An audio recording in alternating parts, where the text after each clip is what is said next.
국내에서 코로나19 7번째 사망자가 발생했습니다. 밤사이 또 대구 지역을 중심으로 신규 확진자가 무더기로 나와 누적 확진자는 700명을 넘어섰습니다. 네, 자세한 내용 국립중앙의료원에 나가 있는 취재 기자 연결해서 알아보겠습니다. 이동훈 기자. 네, 저는 지금 14명의 코로나19 확진자가 격리 치료를 받고 있는 국립중앙의료원에 나와 있습니다. 질병관리본부는 밤 사이에 161명의 확진자가 추가로 나왔다고 밝혔습니다. 특히 대구에서 무더기로 감염자가 나온 건데요. 추가 확진자는 대구가 131명으로 가장 많았고 경북 11명, 경기 10명, 서울과 경남이 각 3명, 부산 2명, 광주 1명입니다. 이 가운데 신천지 대구교회와 연관된 확진자가 129명으로 대부분을 차지했고 감염 경로가 아직 불분명한 확진자가 32명으로 나타났습니다. 이로써 국내 확진자는 모두 763명으로 늘었습니다. 현재까지 신천지 대구교회와 관련된 확진자는 모두 458명으로 전체의 60%를 차지하고 있습니다. 국내 코로나19 감염자 가운데 사망자는 1명 더 발생해 모두 7명으로 늘었습니다.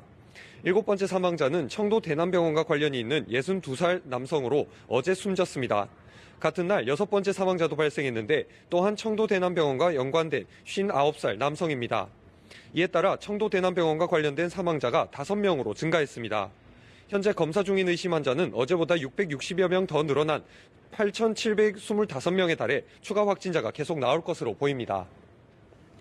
어제 감염병 위기 경보를 최고 단계로 올린 정부가 대구 지역 방역에 집중하고 있다면서요? 네, 중앙사고수습본부는 오전 브리핑을 통해서 전국 확산을 앞두고 있는 전 단계라고 밝혔는데요. 이에 따라 중앙사고수습본부는 확진자가 많이 퍼지고 있는 대구를 중심으로 방역을 집중하고 있습니다. 대구에서 코로나19 전파를 차단하지 못하면 전국적인 확산 가능성이 큰 것으로 판단한 건데요. 정부는 대구 지역의 의료 인력 부족 문제를 해결하기 위해서 공중보건의사 51명을 지원한 데 이어 간호사 45명을 추가 투입했습니다. 또 감기 등 의심 증상이 있는 시민과 신천지 대구교회 교인을 포함하면 3만 7천여 명에 이르는 것으로 보고 이들에 대해 코로나19 검사를 할 계획입니다.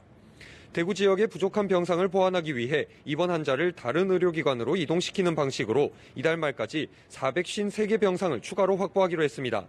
정부는 앞서 감염병 위기 경보를 최고 수준인 심각으로 올리면서 대구 시민들에게 2주간 외출 자제와 이동 제한을 요청했습니다.